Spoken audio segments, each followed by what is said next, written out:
उत्तर प्रदेश सरकार के आप सभी भावी जीआईसी प्रवक्ताओं और जीआईसी के सहायक अध्यापकों, आप सभी का स्वागत है देवप्रयागम आईएएस में, डीपीआईएस में। मित्रों,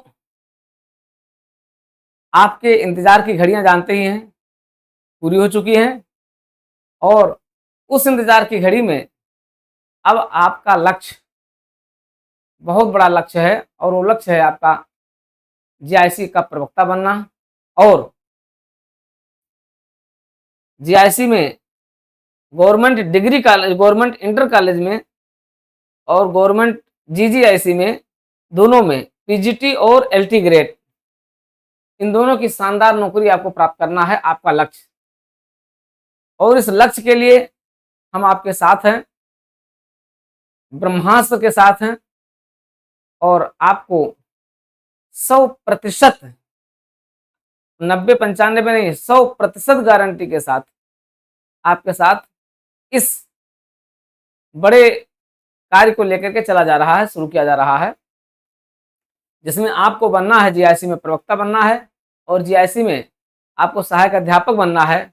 इन दोनों परीक्षाओं के लिए, जीआईसी और जीजीआईसी में, मतलब आप सभी पुरुष अभ्यर्थी और महिला अभ्यर्थी, आप सभी के लिए एक बड़े लक्ष्य को 2025 और 2026 में तय कर लेना है और 2026 में अंतिम रूप से आपको अपने चयन को सुनिश्चित करते हुए अपने घर परिवार, इष्ट मित्र सभी को ये आपको खुशियां देना है और ये आपको सफलताएं देना है। इसके लिए मित्रों, नागरिक शास्त्र विषय के साथ शुरू किया जा रहा है आपका पीजीटी के लिए और एलटी ग्रेड के लिए, दोनों के लिए। कुछ टॉपिक हैं जो दोनों में एक जैसे हैं और कुछ टॉपिक में भिन्नता भी है, लेकिन अधिकांश टॉपिक एक जैसे हैं। फिलहाल दोनों में प्रीलिम्स है और मेंस है। दोनों में जीएस के साथ आपको अपनी मेरिट सुनिश्चित करना है। जीएस के साथ आपको अपना स्कोरिंग सब्जेक्ट को मेंटेन करना है। तो अब विलंब काहे को है और देर काहे को है? अब आपको इस लक्ष्य को प्राप्त करने के लिए 100% की सफलता के साथ और उस सफलता की गारंटी के साथ अपने क्लास की शुरुआत कर देना है। तो आज हम इस यूनिट फर्स्ट की बात करेंगे। अगर हम देखें तो एलटी ग्रेड की तो यूनिट फर्स्ट है और प्रवक्ता के लिए ये यूनिट 4 है। मतलब अगर हम कहें तो ये यूनिट 4 प्लस यूनिट 1 प्लस 4, अगर हम यहाँ पर देखें तो ये यूनिट 1 है प्लस 4 है, 2 है। मतलब एलटी ग्रेड में ये यूनिट फर्स्ट है और प्रवक्ता में यूनिट 4 है। 2 यूनिट है यहाँ पर, जिसमें नागरिक शास्त्र के परिचय की बात कही गई कि नागरिक शास्त्र क्या है। उसी नागरिक शास्त्र के साथ हम लोग अपने इसकी क्लास की शुरुआत करते हैं। देखिए क्या रूपरेखा होगी, इस पूरे क्लास की जो रूपरेखा होगी वो प्रीलिम्स और मेंस दोनों को लेकर के चलेंगे, क्योंकि अगर दोनों को आप लेकर चलेंगे नहीं तो एक तरीके से दोनों की पूरी नहीं हो पाएगी। मतलब दोनों को टाइम से हमें सिलेबस भी कवर करना है, दोनों का एक तरीके से कॉन्सेप्चुअल प्लस फैक्चुअल स्टडी भी करना है। देखिए सबसे पहले तो आपको ये भी जानना है कि इनकी जो परीक्षाएं हैं, इनकी परीक्षाएं अब एलटी ग्रेड की अगर परीक्षा बहुत जल्दी करेंगे तो दिसंबर में प्रीलिम्स होगा और आपका जाकर के मार्च अप्रैल में मेंस होगा। लेकिन ये सभी परीक्षाएं आपकी 2026 में, प्रवक्ता 2026 में ही होगी और इसकी भी उम्मीद है कि 2026 में ही होगी। तो इन दोनों परीक्षाओं का अंतिम जो आपका चयन होगा वो 2026 में पूरा होना है। ऐसी स्थिति में आपके पास समय भी है और आप इसको लेकर के चलेंगे भी। और भी आपको बता दें, आप जानते हैं कि चिर प्रतीक्षित जो आपकी परीक्षा यूपी पीजीटी टीजीटी यानी अशासकीय विद्यालयों की जो रही है, उसमें भी पीजीटी की डेट आ गई है और पीजीटी की डेट आपकी 15 अक्टूबर और 16 अक्टूबर को परीक्षा है। ठीक है, तो 15 अक्टूबर और 16 अक्टूबर की इस परीक्षा के साथ भी क्या करना है, आपको अपनी प्रिपरेशन को रिवीजन कर लेना है। तो आप इस प्रिपरेशन के साथ अगर आप यहाँ के लिए अभ्यर्थी हैं और वहाँ पर भी हैं, निश्चित रूप से आप वहाँ पर भी होंगे। जो लोग नए होंगे वो इसमें होंगे, पुराने वाले उसमें होंगे। ठीक है, तो आप वहां से जुड़ सकते हैं और उसका भी आप एक तरीके से रिवीजन कर सकते हैं। उसका आपको एमसीक्यू आप देख सकते हैं। तो वहां चूंकि एमसीक्यू आधारित है और सीधे सीधे उसके बाद फिर आपका जो इंटरव्यू होगा, तो वहां के लिए तो केवल एमसीक्यू आधारित है। यहाँ आपको राइटिंग स्किल पर भी ध्यान देना और इस पर भी ध्यान देना, साथ ही साथ आपको जीएस पर भी ध्यान देना है, यानी सामान्य अध्ययन और आपके सब जो आपका वैकल्पिक विषय है, दोनों पर आपको विशेष रूप से ध्यान देकर के चलना है। तो मित्रों, जीएस की भी क्लासेस शुरू हो गई है, साथ ही साथ सब्जेक्ट की भी क्लास आज से शुरू हो रही है, इसलिए आपको बिना विलंब किए हुए इस सब्जेक्ट के साथ जुड़ जाना है। और हमने पिछली क्लास में इसके चर्चा किया था, इसके सिलेबस पर, इसके पाठ्यक्रम पर चर्चा किया था। आप जानते हैं कि जीआईसी प्रवक्ता के लिए, नागरिक शास्त्र के लिए जो मेंस का सब्जेक्ट है, जो मेंस का आपका सिलेबस है, वही सिलेबस आपका प्रीलिम्स के लिए भी है। ठीक है, तो प्रीलिम्स के लिए भी वही है। और आप जानते हैं इसमें इंटरव्यू है ना, इसलिए प्रीलिम्स और मेंस इन्हीं के आधार पर आपको इसे क्वालिफाई करना है। अब प्रीलिम्स जो लोग क्वालिफाई करेंगे उन्हीं को मेंस देना है, इसलिए प्रीलिम्स आपके लिए सबसे बड़ी चुनौती है। इसलिए प्रीलिम्स को सबसे पहले आप बड़ी चुनौती से और बड़े ही गंभीरता से लीजिए, क्योंकि उसको पार कर लेने के बाद ही आप मेंस पहुंचेंगे। इसलिए इस पूरी गंभीरता के साथ आपको अपनी प्रिपरेशन को आगे बढ़ाना है। तो आइए देखिए, शुरुआत करते हैं। देखिए हम इसमें क्या पढ़ेंगे, जो हमारी यूनिट 1 और यूनिट 4 है, मतलब ये प्रवक्ता की यूनिट 4 है और एलटी ग्रेड की यूनिट 1 है। ठीक है, तो इसमें सबसे पहले आप क्या पढ़ेंगे कि नागरिक शास्त्र, जिसको आप सिविक्स कहते हैं, नागरिक शास्त्र जिसको आप सिविक्स कहते हैं, यह आखिर है क्या, इसका अर्थ क्या है और इसकी परिभाषाएं क्या हैं। देखिए, परिभाषाओं की जब बात आएगी तो यहाँ पर परिभाषाएं सीधे सीधे पूछी जाती हैं प्रश्न। ठीक है, अच्छा, और यहाँ पर जब हम एमसीक्यू देखेंगे तो दो तरीके का एमसीक्यू देखेंगे, बता रहे हैं आपको। जो पीवाईक्यू है वो देखेंगे और प्लस न्यू क्वेश्चन देखेंगे, न्यू प्रश्न, नए प्रश्न देखेंगे, और पीवाईक्यू जो पिछले साल के प्रश्न जो पूछे गए उनको देखेंगे। ठीक है, ये रहेगा आपका। बाकी निबंधात्मक प्रश्न रहेंगे, जो आपका पैटर्न है उसी पैटर्न पर लेखन शैली के आधार पर, इससे क्या होगा, आपका लेखन शैली बनेगा। तो देखिए, इसमें नागरिक शास्त्र क्या है, आप जानते हैं कि दो शब्दों से बुलाना है, नागरिक प्लस शास्त्र। नागरिक का मतलब नागरिक जो देश का निवासी है और देश और उस राज्य के साथ राज्य की सदस्यता से जुड़ा हुआ है। ठीक है, तो हम आपको बताएंगे, बहुत डिटेल पढ़ाएंगे नागरिक क्या होता है, what is the citizens and what is the citizenship. नागरिक क्या होता है और नागरिकता क्या होती है, एक नागरिक का राज्य के साथ कैसे जुड़ाव होता है, ये सब बताएंगे ही, क्योंकि वो नागरिक शास्त्र ही है जो राज्य और नागरिक के मध्य संबंधों का गहन अध्ययन करता है, गहन विश्लेषण करता है। राज्य और नागरिक एक दूसरे के क्या हैं, एक दूसरे के पूरक हैं। वैसे ही जैसे इस शरीर में आपकी इंद्रियां, पंचेंद्रिय हैं, अगर इंद्रियां काम ना करे, आपका मस्तिष्क काम ना करे, आपकी आंख, कान, नाक, मुंह काम ना करे, तो इस शरीर का कोई मतलब नहीं होगा। वैसे ही समझ लीजिए, आपके राज्य में नागरिकों का होना जरूरी है। अगर नागरिक नहीं है, अगर लोग नहीं है, तो उस राज्य का कोई मतलब नहीं है। आप किसी ऐसे राज्य को देखिए जो पूरा खंडहर बना दिया जाए, राज्य को पूरे तरीके से वहां के लोगों को समाप्त कर दिया जाए, वहां से हटा दिया जाए, नष्ट कर दिया जाए, तो उस राज्य का कोई मतलब नहीं है। अशोक ने जब कलिंग पर आक्रमण किया और एक बड़ी रक्तपात हुई, लोगों को मार दिया गया, कहा कि क्या करेंगे इस राज्य को, जहां लोग ना हो, जहां नागरिक ना हो, नागरिकों की इतनी बड़ी हत्याएं हो जाए, उस राज्य को हम लेकर क्या करेंगे। और उसके मन में क्या गया, वहीं से वो अहिंसावादी हो गया, वहीं से वो बुद्धम शरणम गच्छामि, धम्मम शरणम गच्छामि। इसलिए नागरिक का बहुत बड़ा महत्व है। हम आप जो भारत के नागरिक हैं, भारत के साथ इतनी आत्मता के साथ जुड़े हुए हैं कि कहते हैं, क्या कहते हैं, सिर कटा सकते हैं लेकिन सिर झुका सकते नहीं। हम कभी भी भारत माँ के आन, मान और शान को गिरने नहीं देंगे, क्योंकि हम उनके सच्चे नागरिक हैं। तो मित्रों, इसीलिए नागरिक शास्त्र ही वह विषय है जो क्या करता है, राज्य और नागरिकों के बीच संबंधों का अध्ययन करता है।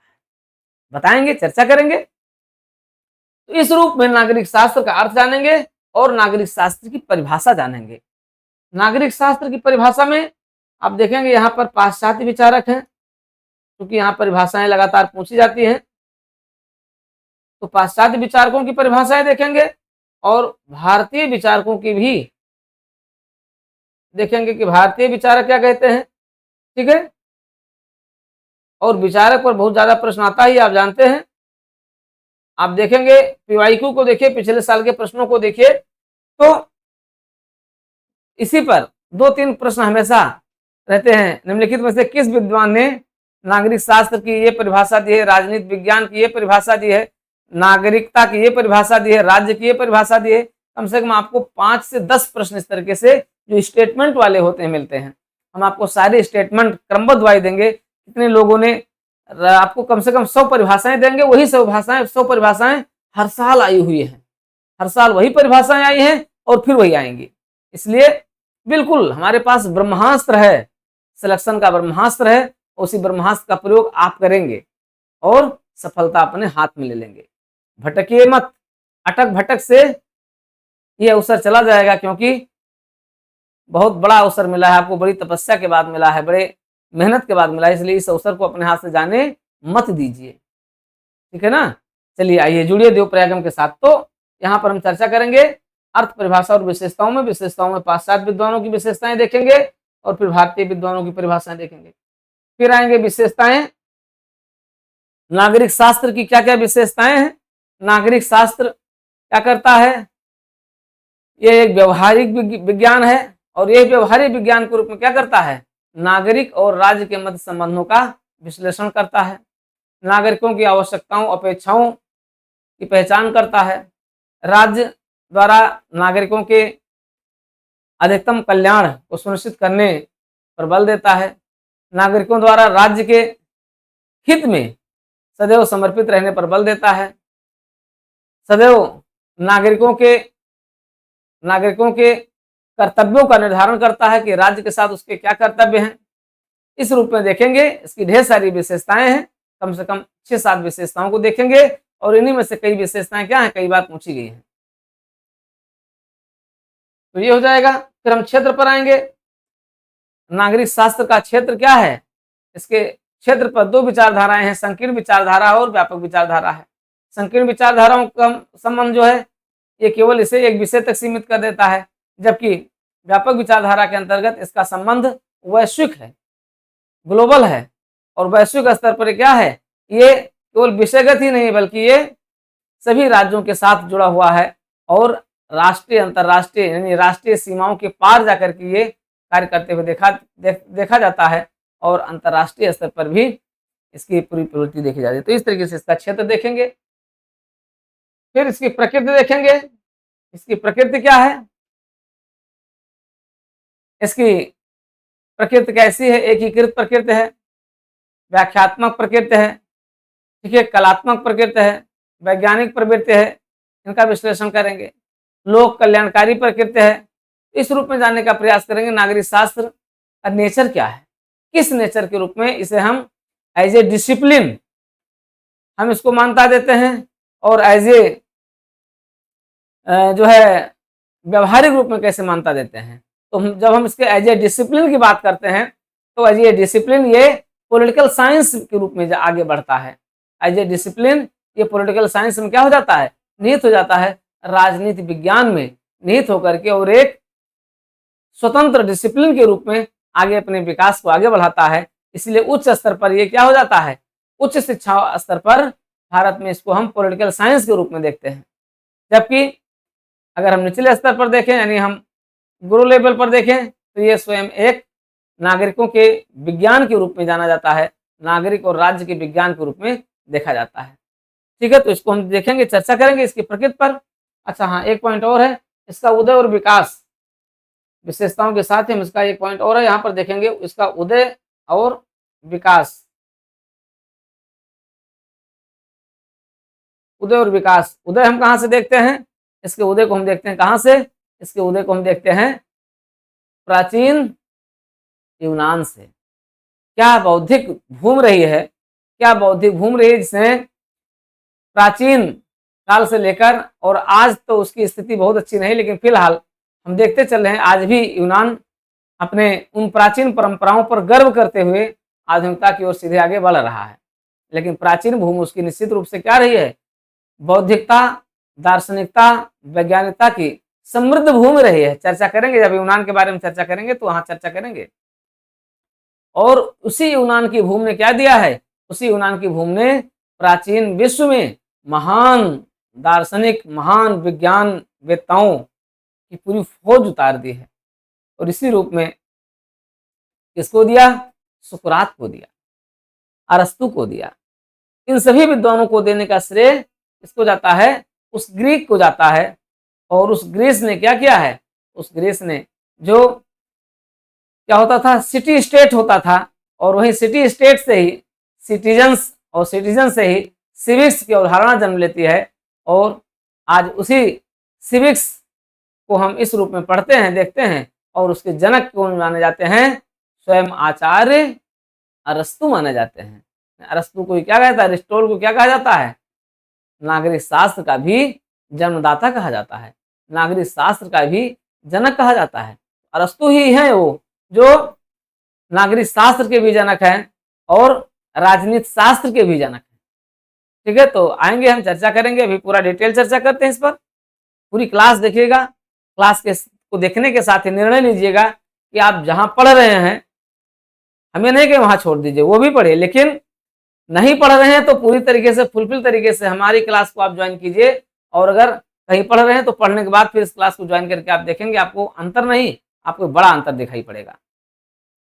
तो मित्रों, आपके पास गोल्डन अपॉर्चुनिटी, इसको जाने नहीं देना है, और इस क्लास को ज्वाइन करने के साथ 100% की गारंटी के साथ अपनी सफलता को आगे सुनिश्चित करने के लिए आपको क्या कर देना है? आपको आगे तेजी से आगे बढ़ जाना है। तो आप देख रहे हैं देवप्रयागम IAS और DPIS यूट्यूब चैनल के साथ आप जुड़े हुए हैं, नहीं जुड़े हैं तो अभी भी जुड़ जाइए, आपके पास एक अच्छी अपॉर्चुनिटी है। क्योंकि आप यहाँ पर कंटेंट तो पाएंगे ही पाएंगे, साथ ही साथ आप एक बेहतरीन मार्गदर्शन प्राप्त करेंगे, साथ ही साथ आप एक अच्छे मार्गदर्शक, मित्र, जो भी आप समझें, उस रूप में भी हम आपके साथ सदैव रहते हैं। तो ये सारी चीजें आपको इतने गंभीरता के साथ, इतनी शालीनता के साथ, इतनी सौम्यता के साथ और इतनी ईमानदारी के साथ आज के ऑनलाइन के युग में नहीं मिलती है। आपके साथ सर्व सुलभता भी, क्योंकि ऑनलाइन प्लेटफॉर्म पर आप देखते हैं, एक बार आपने एडमिशन ले लिया, फिर आपकी कोई सुध लेने वाला नहीं है। यहाँ आपकी निरंतर आपके साथ बने रहना है। तो आइए, और अभी तुरंत नागरिक शास्त्र विषय के साथ अपनी ऊर्जा को केंद्रीकृत करते हुए और सफलता के उस पैगाम के साथ, सफलता के उस प्रतिज्ञा के साथ, सफलता के उस प्रण के साथ, देवप्रयागम IAS के साथ आज और अभी आपको जुड़ जाना है और दिखा देना है कि देखिए, अगले कुछ महीनों की मेहनत आपको GIC में प्रवक्ता और सहायक अध्यापक बनाने जा रही है। उसी कड़ी मेहनत के साथ आपको जुड़ना है और सफलता लेना है। सफलता लेने वाले ही जुड़ेंगे। आइए देखते हैं आगे। तो फिर हम लोग आएंगे MCQ पर। देखिए, MCQ पर हमें क्या देखना है? PYQ, विगत सालों में जो प्रश्न पूछे गए हैं, यहीं पर हम आपके UP PGT TGT जो आपका है, वहां जो आपके नागरिक शास्त्र से, पॉलिटिकल साइंस से जो प्रश्न पूछे गए हैं, उनको हम देखेंगे और उन पर भी चर्चा करेंगे। साथ ही साथ हम PYQ देखेंगे, जो आपके GIC GGIC और इनके जो प्रश्न पूछे गए उनको देखेंगे। साथ ही साथ हम न्यू प्रश्नों पर चर्चा करेंगे। आपको मैं बताऊं, नए नए प्रश्न हैं, जैसे इसी यूनिट के साथ हम नए प्रश्नों को लेकर के आए हैं, और इसी यूनिट के साथ अगर आप नए प्रश्नों को देखते हैं तो खूब ढेर सारे प्रश्न आपको यहाँ पर दिखाई देंगे। जैसे मैं आपको बताऊं, यहाँ पर जो प्रश्न है, प्रश्नों की एक तरीके से क्या है, भरमार है आपके साथ, और प्रश्न भी आपको यहाँ पर मिल रहे हैं। जैसे सिविक्स, नागरिक शास्त्र का उद्देश्य क्या है? उद्देश्य है, 4 विकल्प दे दिए गए हैं। अधिकार सिखाना, B है आदर्श नागरिक का निर्माण करना, C है इतिहास का ज्ञान कराना, D है विश्व का ज्ञान कराना। तो आपका विकल्प क्या होगा? तो नागरिक शास्त्र का मूल उद्देश्य क्या है? आदर्श नागरिक बनाना। ठीक है, ये हो जाएगा आपका आंसर। सिविक्स शब्द मूलतः सिविकस से लिया गया है, जो है लैटिन, ग्रीक लैटिन है, ग्रीक है, ठीक है, आपका हिंदी है, आपका संस्कृत है। तो क्या हो गया, अंग्रेजी है, ये आपका क्या हो जाएगा, ये आपका हो जाएगा लैटिन है। लैटिन भाषा किससे लिया गया है। तो इस तरीके से ढेर सारे नए प्रश्न आपको मिल रहे हैं। और अगर आप यूपी पीजीटी टीजीटी आशासकीय विद्यालय की दे रहे हैं तो उसके लिए भी आपका यहाँ पीवाईक्यू के साथ साथ आपको इन प्रश्नों का पूरा अभ्यास आपको मिल जाएगा। साथ ही साथ आप कोई पूरी कंटेंट और पूरा फुल पीडीएफ मिलेगा। हाँ, पीडीएफ जो रहेगा वो अधिकांशतः हस्तलिखित रहेगा, लेकिन वो पूरी तरीके से सिस्टमेटिक और अच्छी राइटिंग के साथ रहेगा। तो दोनों चीजें आपको मिलेंगी। इस पूरी भव्यता के साथ, इस पूरी दिव्यता के साथ ये आपका बैच प्रारंभ हो रहा है, लॉन्च हो रहा है। इसलिए बिना कोई विलंब किए हुए आपको क्या कर देना है, आपको इन बैचों की शुरुआत कर देना है। तो आइए और बिना विलंब किए हुए इन बैचों की शुरुआत कीजिए और अपनी सफलता को आप सुनिश्चित कीजिए। तो मित्रों आगे चलते हैं, शुरुआत कर देते हैं। तो यहाँ पर हमने क्या किया, आपको पीवाईक्यू आधे और न्यू क्वेश्चन को दे दिया। फिर हम आपको क्या देंगे, फिर हम आपको देंगे निबंधात्मक प्रश्न देंगे। ये निबंधात्मक प्रश्न जो आपके मेंस में पूछे जाएंगे। तो आप चलो मान लेते हैं आपके पास समय नहीं है, फिलहाल आप क्या करेंगे, आप इन प्रश्नों का जैसे भी समय पाएं उत्तर लिखते रहेंगे, साथ ही साथ आप इसका कंटेंट भी तैयार करते रहेंगे। तो इससे क्या होगा, आपके लेखन शैली पर बड़ा प्रभाव पड़ेगा अभी से ही। तो लेखन शैली आपको क्या करना है, अपने को मेंटेन करना है। उस मेंटेन करने के लिए, लेखन शैली के लिए भी आपको किस पर बल देना है, इसी पर बल देना है। ठीक है, चलिए। तो ये है आपका निबंधात्मक स्वरूप है और यहाँ पर हम आपको 125 शब्दों में, 200 शब्दों में, 250 शब्दों में, तो दोनों के हिसाब से आपको प्रवक्ता के अनुसार भी और आपको एलटी ग्रेड के अनुसार भी आपको हम लेखन शैली यहाँ पर करवाएंगे। ठीक है, तो इससे क्या हो जाएगा, आपका संपूर्ण चीजें आपकी क्या हो जाएंगी, कंप्लीट होती चलेंगी। तो आते हैं, ये पूरा क्लियर हो गया, पूरा सिनेरियो आपके दिमाग में क्या हो गया है, फिट हो गया है। वैसे जैसे कोई चीज कंप्यूटर से ला करके इम्बिल्ड कर देते हैं, तो वैसे ही आपके दिमाग में सारा चीज, आपको इस यूनिट में इतना चीजें पढ़ना है। कोई छूट जाएगी तो हमारी गलती होगी, आप तुरंत हमें टोकिएगा कि सर ये छूट गया है, सर इसके बारे में बताइए। पहली दूसरी बात, इतने में से कोई चीज आपके समझ में नहीं आ रहा है, अर्थ परिभाषा विशेषताएं नहीं समझ में आ रहा है, आपका उदय और विकास नहीं समझ में आया है, आपका नागरिक शास्त्र के क्षेत्र और प्रकृति नहीं समझ में आई है, तो आप तुरंत क्या करेंगे, हमें टोक देंगे, सर कृपया इसे बताइए। आप मैसेज करेंगे, क्योंकि ये पूरी क्लास आपको अभी ऑनलाइन मिल रही है। ऑनलाइन पूरी क्लास की उपस्थिति में आपको क्या करना है, आपको इसको सीधे हमें बता देना कि सर ये समझ में नहीं आया है। अच्छा भाई, ओके, तुरंत आपको क्या करेंगे, आपको by phone call, by discussion, या जो सेशन होगा हमारा, ठीक है, डाउट सेशन होगा, डाउट सेशन में हम चर्चा करेंगे। तो आपके साथ सारी चीजों पर चर्चा कर लेंगे। इससे क्या हो जाएगा, आपका कंटेंट मजबूत हो जाएगा, आपका कॉन्सेप्ट मजबूत हो जाएगा और आपका जो डाउट्स है वो दूर हो जाएगा। क्योंकि ऑब्जेक्टिव प्रश्न में सबसे बड़ी कमी क्या होती है, डाउट्स का बने रहना, इसलिए वो भी नहीं रहेगा और आप क्या हो जाएंगे, अब आप फुलफिल हो जाएंगे, तैयार हो जाएंगे आगे के लिए। तो चलते हैं आगे, जिसके लिए आप तैयार हो चुके हैं और आगे तैयार भी होंगे, उसके लिए आगे चलते हैं। नागरिक शास्त्र क्या है, आते हैं मित्रों, क्लास को आगे बढ़ाते हैं। क्या है नागरिक शास्त्र, बात करते हैं किसकी, नागरिक शास्त्र की। अर्थ, अर्थ पर हम आते हैं, हम बात करते हैं नागरिक शास्त्र की। शब्द से स्पष्ट है, नागरिक और शास्त्र। नागरिक कौन होता है, हु इज द सिटीजन्स, ये आगे पढ़ाएंगे, लेकिन यहां बता देते हैं। नागरिक का मतलब होता है, जैसे ही नागरिक शब्द आया वैसे ही राज्य अपने आप आ गया, क्योंकि बिना राज्य के नागरिक आए गए नहीं। वैसे ही जैसे अगर कोई जीव है तो उसका कोई मातृ जीव जरूर होगा, कोई माता पिता जरूर होगा, क्योंकि बिना माता पिता के तो कोई इंसान आया नहीं होगा। अब आप खोजना शुरू करें इसके माता पिता कौन है, कौन है, कौन है, कौन है, आप खोजते खोजते चले जाइए समुद्र में, पता चलेगा कि नहीं नहीं, सभी के माता पिता और सबका जीव कहाँ से निकला, पहला जीव समुद्र से ही निकला। आप लोग पढ़े ही होंगे। तो ऐसे ही जैसे ही नागरिक की बात आएगी, जैसे ही सिटीजन की बात आएगी, वैसे क्या होगा, तुरंत राज अपने आप कूद पड़ेगा, राज जा गया। ठीक है। तो नागरिक क्या होता है, नागरिक जिसको आप अंग्रेजी में क्या कहते हैं, सिटीजन कहते हैं, सिटीजन कहते हैं। जैसे ही तो सिटीजन क्या होता है, नागरिक क्या होता है, ये राज्य की सदस्यता, राज्य की सदस्यता ग्रहण किए हुए एक व्यक्ति होता है।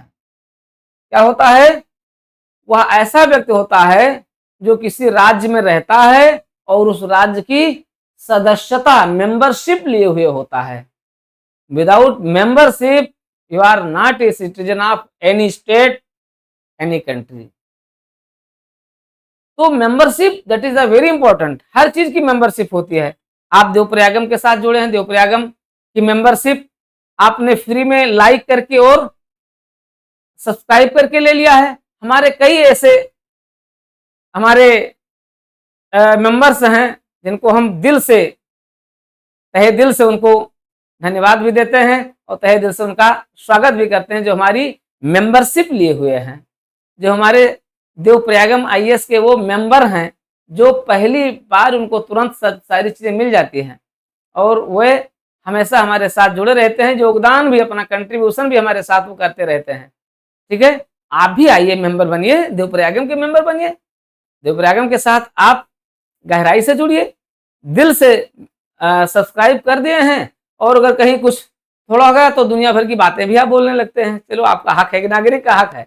जैसे भारत के नागरिक हैं, देखिए राहुल गांधी जी हैं, तो सरकार कुछ गलत कर रही, विपक्ष के नेता हैं तो कुछ जोरदार तरीके से विरोध भी कर देते हैं, लेकिन अब इतना ना विरोध कर दें कि राज्य के ऊपर ही संकट आ जाए। राज्य के ऊपर संकट को बचाए रखना है, क्योंकि राज्य बहुत बड़ी चीज होता है। आएंगे, चर्चा करेंगे, ये तो हमारे और आपके बीच एक बड़े चर्चा का विषय है, इसलिए इस क्लास को जरूर ज्वाइन कीजिएगा। आप अगर इस क्लास को देख रहे हैं, आप इस क्लास को जरूर ज्वाइन कीजिएगा, मजा आ जाएगा, आनंद आएगा, अमृत की वर्षा होने लगेगी आपकी क्लास में, आपके साथ। इसलिए इस क्लास को जरूर ज्वाइन कीजिएगा और क्लास को कीजिएगा। तो नागरिक क्या होते हैं, नागरिक वो होता है जो राज्य की सदस्यता लिए हुए होता है, जो राज्य की सदस्यता को ग्रहण किए हुए होता है, वो क्या होता है, नागरिक। राज्य, state, not country, not nation. अभी कंट्री और नेशन बाद में आता है, पहले क्या आता है, राज्य आता है। कब आया राज्य की अवधारणा, कब आई, यूनान में, जब सिटी स्टेट होता था। बताएंगे, सब कुछ बताएंगे। भारत में राज्य कब आया, भारत में राज्य की अवधारणा आती है कब, लोहे की खोज के बाद, लोहे की खोज के बाद 6ठी शताब्दी ईसा पूर्व, उत्तर वैदिक काल के पश्चात आप देखते हैं महाजनपद आता है और धीरे धीरे उसी महाजनपद को क्या करने लगते हैं, आप स्टेट के रूप में आ जाता है। तो ये सारी चीजें आती हैं। तो नागरिक शास्त्र के रूप में एक शब्द क्या आपका है, नागरिक है, दूसरा शब्द आपका क्या है, शास्त्र है। शास्त्र that is discipline, that is विषय। तो एक ऐसा विषय जो नागरिक का अध्ययन कर रहा है। इतने से तो केवल इतना क्लियर हुआ, लेकिन जब नागरिक आएगा तो राज जाएगा। हमने कहा नहीं, जब नागरिक आएगा तो राज जाएगा, क्योंकि वो किसी राज्य की सदस्यता लिया हुआ है ना, इसकी सदस्यता लिया हुआ है, एक स्टेट की सदस्यता लिया, the members of state, that is citizens. तो उस नागरिक, तो ये नागरिक शास्त्र क्या करता है, नागरिक का अध्ययन करता है, उस नागरिक का अध्ययन करता है जो किसी राज्य के साथ जुड़ा हुआ है। इन राज्य और नागरिक के बीच संबंध क्या है, उसका अध्ययन करने वाला विषय शास्त्र ही क्या है, नागरिक शास्त्र है। समझ में आ गया होगा आपको, दैट इज राज्य। अब देखिए, what is the relations between state and citizens. अब देखिए क्या है, राज्य और नागरिक, आप देखिए जैसे ही बात आ जाएगी तो राज्य और नागरिक क्या हैं, एक दूसरे की आवश्यकताओं को पूरा कर रहे हैं।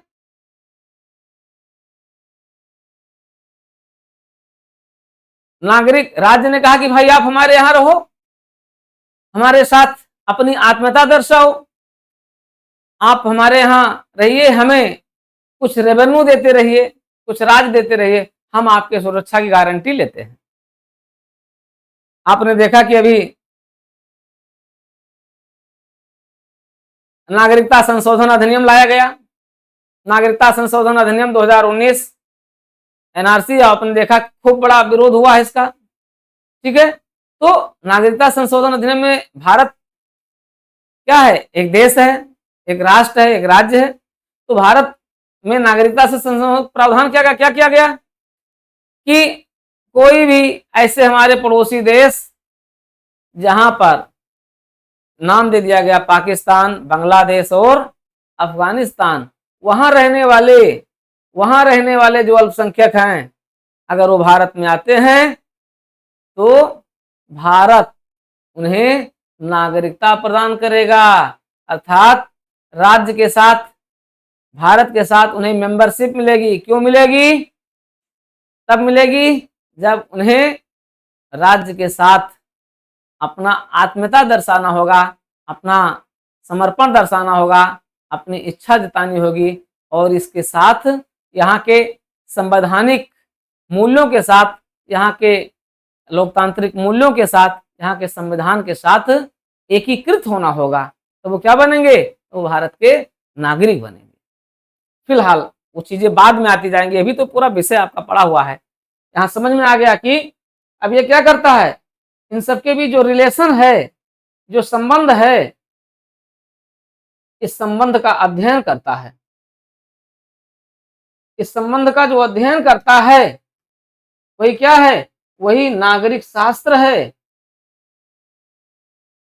वही क्या है? वही नागरिक शास्त्र है। और ये नागरिक शास्त्र जो इस रूप में अध्ययन कर रहा है, देखते हैं इसको अंग्रेजी में क्या कहते हैं। ठीक है, ये नागरिक शास्त्र जो राज्य और नागरिकों के मध्य संबंधों का अध्ययन करता है और नागरिकों के कर्तव्य और उत्तरदायित्व को सुनिश्चित करता है। राज्य इन नागरिकों के कल्याण को भी सुनिश्चित करता है। मतलब कई परिभाषाएं हैं, ढेर सारी परिभाषाएं जो अलग अलग तरीके से विद्वानों द्वारा दी गई। आगे बताएंगे आपको, विद्वानों की जो परिभाषाएं वहां बताएंगे, अभी तुमको अर्थ बता रहे हैं। समझ में आ गया? नागरिक शास्त्र, नागरिक शास्त्र। ठीक, अब आइए, अब इसको अंग्रेजी में क्या कहते हैं? इसको अंग्रेजी में कहते हैं सिविक्स कहते हैं। इसको अंग्रेजी में क्या कहते हैं? सिविक्स कहते हैं। इसका मतलब होता है नागरिक शास्त्र। तो सिविक्स स्वयं अपने आप में क्या है? लैटिन भाषा का शब्द है।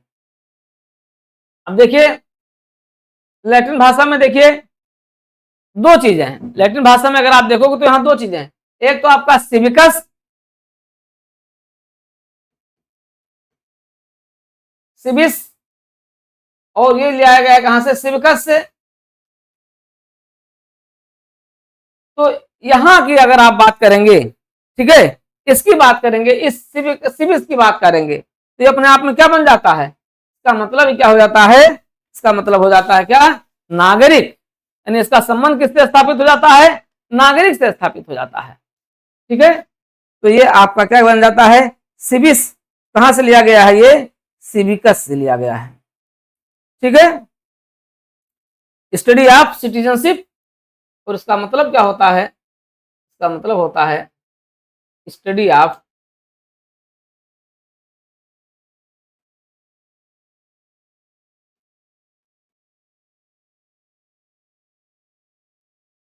सिटीजनशिप, नागरिक का अध्ययन करना। जैसे नागरिक की बात आएगी वैसे क्या आ जाएगा? तुरंत राज्य भी आ जाएगा, ये हो जाएगा। अब आप यहां देखिए, तो ये तो हो गया, यहां से सीधे आ गया स्टडी ऑफ। अब यहीं पर एक शब्द और भी आता है, उसका भी क्या है? इससे जुड़ाव है इस शब्द से, और वो शब्द क्या है? वो आपका है सिविटस है। आपका सिविटस है। ये सिविटस शब्द क्या है? ये सिविटस शब्द है, इसको कहते हैं क्या? City state. क्या कहते हैं, सिटी स्टेट कहते हैं। तो सिटी स्टेट क्या होता है, नगर राज्य होता है। और ये नगर राज्य क्या है, संसार का पहला राज्य है जिसे, जो हम कहाँ देखते हैं, हम यूनान में देखते हैं, हम ग्रीस में देखते हैं। ये है। इस तरीके से आपने देखा कि किस तरीके से नागरिक और नागरिक शास्त्र के मध्य क्या संबंध स्थापित होता है। और यहां से हम क्या देखते हैं, यहां से हम सिविक्स और सिविकस से आ जाता है स्टडी ऑफ सिटीजनशिप, और यहां से आपका क्या जाता है, study of city state. Study of city state that is Nagar Raj. Who is city state, that is the first city state of the ancient world, that is यूनान, Greece. ठीक है।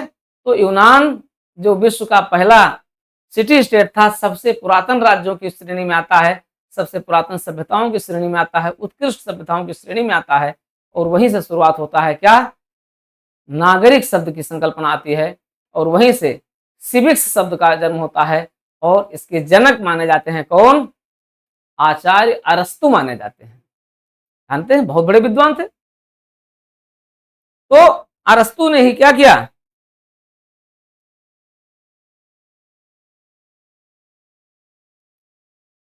यहां से, और इसके जनक कौन है, father of civics that is Aristotle, अरस्तु। ये हो गया। अब यहां से समझ लीजिए कि आपके दो प्रश्न आपके यहां से क्लियर हो जाते हैं। इसमें प्रीलिम्स में यहां से दो एमसीक्यू बन जाता है। मेंस में यहां से क्या बन सकता है, नागरिक शास्त्र से क्या आशय है। मेंस मतलब रिटर्न में जो आपका प्रश्न बनेगा क्या बनेगा, नागरिक शास्त्र से क्या आशय है, इसकी प्रमुख विशेषताओं की विवेचना कीजिए। एक प्रश्न सीधे सीधे बन सकता है। नागरिक शास्त्र के क्षेत्र एवं प्रकृति, नागरिक शास्त्र को परिभाषित करते हुए इसके क्षेत्र एवं प्रकृति पर प्रकाश डालिए। तो यहाँ पर दो प्रश्न जो है उस तरीके से बन सकते हैं, निबंधात्मक बन सकते हैं। और यहाँ पर एमसीक्यू प्रश्न क्या बनेगा, नागरिक शास्त्र शब्द मूलतः संबंधित है, दे देंगे सिट्रस, साइटस, सिविस और सिविलाइजेशन। किससे हो जाएगा, सिविस से हो जाएगा। प्रारंभिक नगर राज्य की संकल्पना जुड़ी हुई है सिविक्स से, सिविका से, सिविकास से, ठीक है, और आपके सिविटास से। आपका आंसर हो जाएगा सिविटास। तो इस तरीके से यहां से एमसीक्यू प्रश्न भी बन गए और आपके ये भी बन गए। यहीं से हम लोग शुरुआत करते हैं। ये हो गया नागरिक शास्त्र की अवधारणा और इसका अर्थ हमने विवेचना कर दिया, और आपके समझ में भी आ गया होगा, बहुत कुछ समझ में आ गया होगा। आपके समझ में राज्य और नागरिक के भी समझ में आ गए। आप कहीं पर किसी से पूछे, सिटीजन आप स्वयं से पूछेगा, आज के पहले आप क्या जानते थे कि नागरिक को, अरे हम तो पीसीएस के इंटरव्यू में पूछते हैं और सिविल सर्विसेज की मेंस की क्लासेज में पूछते हैं, जो सेकंड पेपर जीएस संविधान में पूछा जाता है, बताइए नागरिक क्या होता है। तो लोग वहां पर अवाक रह जाते हैं, जानते हैं कैसे बताएं सर, कहते हैं सर कैसे बताएं कि हम परिभाषा कैसे दें। कोई याद करने की जरूरत नहीं, हमारी क्लास में आप बिल्कुल क्या हो, सब कुछ रट जाएंगे अपने आप। तो अब आप याद हो गया नागरिक क्या होता है, that is the members of state. राज्य की सदस्यता प्राप्त किया हुआ वह व्यक्ति जो राज्य के साथ पूरी आत्मीयता के साथ जुड़ा रहता है, राज्य के साथ अपने संबंधों का निर्वाह करता है, राज्य उन्हें सुरक्षा और विभिन्न संपत्ति का मालिकाना हक देता है, और बदले में नागरिक क्या करते हैं, राज्य के साथ अपने मनोभावों के साथ, अपने लगाव के साथ जुड़े रहते हैं, राज्य को टैक्स देते हैं और राज्य में विभिन्न गतिविधियों का संचालन करते हैं। इसलिए आप हम क्या हैं, सब राज्य। आपने देखा इस समय देश भर में अभी चलने वाला है SIR, ठीक है, मतदाता पुनरीक्षा कार्यक्रम चलने वाला है और बहुत जरूरी है। अभी आपने देखा कि कई ढेर सारे पाकिस्तान के लोग आकर के और इसमें अध्यापक बने हुए उत्तर प्रदेश में और बिहार में। अब आप सोचिए कि 140 करोड़ की जनसंख्या को रोजगार मिल नहीं रहा है, पाकिस्तान से आकर के लोग क्या कर रहे हैं, यहाँ पर रोजगार लेकर के आपका हक छीन रहे हैं। तो ये गलत है ना। किसकी कमी है? राज्य की कमी है। इसका मतलब है कि राज्य ने कड़ाई से ऐसा काम किया, कड़ाई से कुछ काम किया ही नहीं, इसीलिए लोग आकर के, बाहर के लोग भी आकर के यहाँ जो है आप लोगों का हक मार रहे हैं। तो ये चीजें हैं। वहां आप जहां के हैं वहां जाइए, भारत के नागरिक ही भारत में रोजगार पा सकते हैं। केवल और केवल रोजगार का अधिकार केवल और केवल भारतीय नागरिकों को ही है। आप ये समझ सकते हैं ये कितनी बड़ी बातें हैं, और इन सभी बातों पर आपको क्या करना है, भारत के साथ, भारत की नागरिकता के रूप में, भारत के एक सफल नागरिक के रूप में, अच्छे एक आदर्श नागरिक, पीजीटी में है आदर्श नागरिक और अच्छे नागरिक की प्रमुख विशेषताएं के बारे में बताइए। आगे आएंगे, इसी में आगे टॉपिक है नागरिक, आपको अलग से पूरा पढ़ना ही है, तो हम लोग उस पर चर्चा करेंगे मित्रों। तो ये रहा आज की क्लास, और आज की क्लास के साथ हमने ये चर्चा किया है। अब आगे की क्लास में हम देखेंगे नागरिक शास्त्र की परिभाषा देखेंगे, विभिन्न विद्वानों के अनुसार भारतीय विद्वान उसको कैसे परिभाषित करते हैं, और फिर पाश्चात्य विद्वान उसको कैसे, सबसे अधिक परिभाषा गार्नर की, सबसे अधिक जो प्रसिद्ध परिभाषा किसकी है, गार्नर की है। ठीक है, तो आएंगे उस पर चर्चा करेंगे। ये सारी चीजें आपके साथ ऐसे ही जुड़ी रहेंगी और चलती रहेंगी। आप जुड़े रहिए देवप्रयागम के साथ, DPIS के साथ। निर्णय ले लीजिए आज और अभी, तुरंत आप एनरोल हो जाइए देवप्रयागम के साथ, और DPIS यूट्यूब चैनल को अभी सब्सक्राइब कर लीजिए, लाइक कर लीजिए और मेंबरशिप ले लीजिए। तो मित्रों आज की क्लास यहीं तक, अगली क्लास के साथ जुड़ेंगे और आप जुड़े रहिए DPIS के साथ। अधिकांश कक्षाएं आपको यूट्यूब चैनल पर भी मिलती रहेंगी। कई MCQ हम यहाँ पर चर्चा करेंगे आपके साथ, ढेर सारे टॉपिक पर। पूरा रिवीजन आपका, पीजीटी वाला पूरा रिवीजन आपका यहाँ पर हम करवाएंगे, इसलिए आप DPIS यूट्यूब चैनल को सब्सक्राइब करके जरूर जुड़ाइए। GS पर जरूर ध्यान देना, आप ध्यान दीजिएगा। देखिए ये आपका जो टॉपिक है ये आपके लिए बहुत महत्वपूर्ण है, आपके लिए GS बहुत महत्वपूर्ण है, इसलिए GS के साथ बिल्कुल रिस्क मत लीजिए, नहीं तो आप क्या हो जाएंगे, लटक जाएंगे। बहुत कुछ अच्छा सब्जेक्ट पढ़ लेंगे, GS में अगर लटक गए तो लटक गए। इसलिए GS पर भी आपका क्या होना चाहिए, स्ट्रांग होना चाहिए। GS पर भी आपकी कमांड होनी चाहिए। इसलिए इन दोनों के साथ आप अपनी पूरी कमांड के साथ आगे बढ़िए और बढ़ते जाइए और सफलता अर्जित कीजिए। 2026 में आप भी अपने माता पिता के सपनों को साकार करके अपने पैरों को मजबूत कर लीजिए, और फिर आगे जीवन के तो भी बहुत ढेर सारे अंग बाकी हैं। फिर आगे शादी विवाह, ये तेन दुनिया भर का प्रॉपर्टी खरीदना, घर मकान लेना, बड़े बड़े शहरों में आपके सपने, वो सपने हवा में ना रह जाएं, वो सपने वास्तविक में आ जाएं, उस सपनों को पर लग जाए और धरातल पर चलें। इसलिए देवप्रयागम के साथ आप आज और अभी तुरंत जुड़ जाएं। ढेर सारी शुभकामनाएं, मंगल कामनाएं DPIS और देवप्रयागम के साथ जुड़ने के लिए।